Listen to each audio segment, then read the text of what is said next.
Now, over the past few weeks, I've been testing iOS 16 on this phone right here. And without going into too much detail on iOS 16 itself, what I wanted to go through was Apple CarPlay. And I wanted to highlight some of the differences that are found on this new version. And there's a few extra features. So let's jump in this car behind me over here and have a look. So firstly, I should add, iOS 16 brings a whole host of features to your phone, different wallpapers and different customization, especially for notifications on the home screen and that sort of thing. But for Apple CarPlay, a more subtle approach has been taken. So I've got a few things to run through today on the things that I found over the past couple of weeks. And the first one is on Apple Maps. So if you do make use of Apple Maps, then you should love these new features. So if we open this up and go onto Apple Maps, it will look pretty much the same at the moment. But if we enable a route just going to, just say a destination, so here we go, that's going, it will look pretty much the same. But if you go to the arrow on the bottom right, you'll notice there's a new thing that says add stop. So yes, you can now add stops onto Apple Maps. And yes, I know for the people who don't use Apple Maps and use Google Maps, for example, they'll say, oh, I've been able to do this for years. True, but it's nice to see that addition now on Apple Maps. So if we go onto that arrow, and then you can add anything on here. So let's say we're going to go via a petrol station, for example. There's one there, and then add a stop. And then you'll see it will basically reroute and get you going that way via that thing. And then of course the updated information is there on the bottom right. If we go to the arrow and then go to edit stops, then of course you can tap to remove them. So this is all great, of course, very nice and easy, one-click remove and that sort of thing while you're driving behind the wheel. Now for number two is something that I've noticed on Siri. Now this is a very, very subtle thing, but for those of you that use Siri behind the wheel, you're definitely going to notice. So now when you use Siri using the voice button, so in this car if I hold the button up, it now makes a different sound. So only very, very subtle, but you know, nice to see different upgrades and that sort of thing, subtle differences. Now for number three, this relates to iMessages. So if you use Siri a lot to dictate messages and things like that while driving, you'll now notice, if you look really closely in the settings menu, there's a thing that says automatically send messages. So if we load this up and swipe this across, go to settings and go to Siri and suggestions, in here is a thing called automatically send messages. Now this will be off by default, but if you enable this, basically when you dictate a message to Siri, it can automatically send it for you just a few seconds after it's read it back to you. Now while I'm in the settings menu, there's also a couple of new additions to the wallpapers. I can't remember if it was last year or the year before, but basically on Apple CarPlay you can then add these different wallpapers for your home screen. And now with iOS 16, there's a few more. I think there's 3 extra. I think the top 3 are the new from memory. Definitely the first 2. I don't recall seeing that third one there as well. But hey, nice new additions.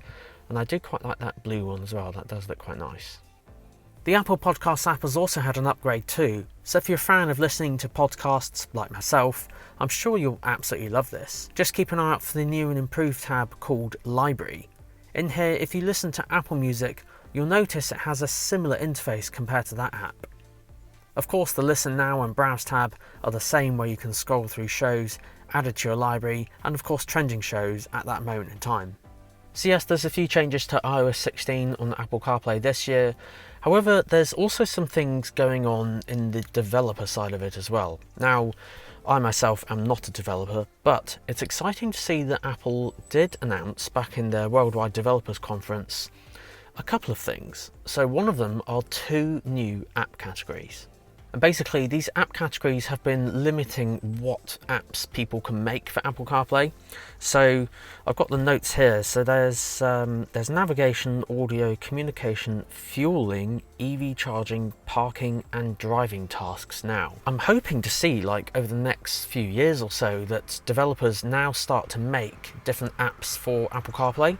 So can you imagine like going to go to the fuel station, for example, and you know sometimes you can pay on your phone. Can you imagine doing that on your screen? Because that capability is there now with iOS 16.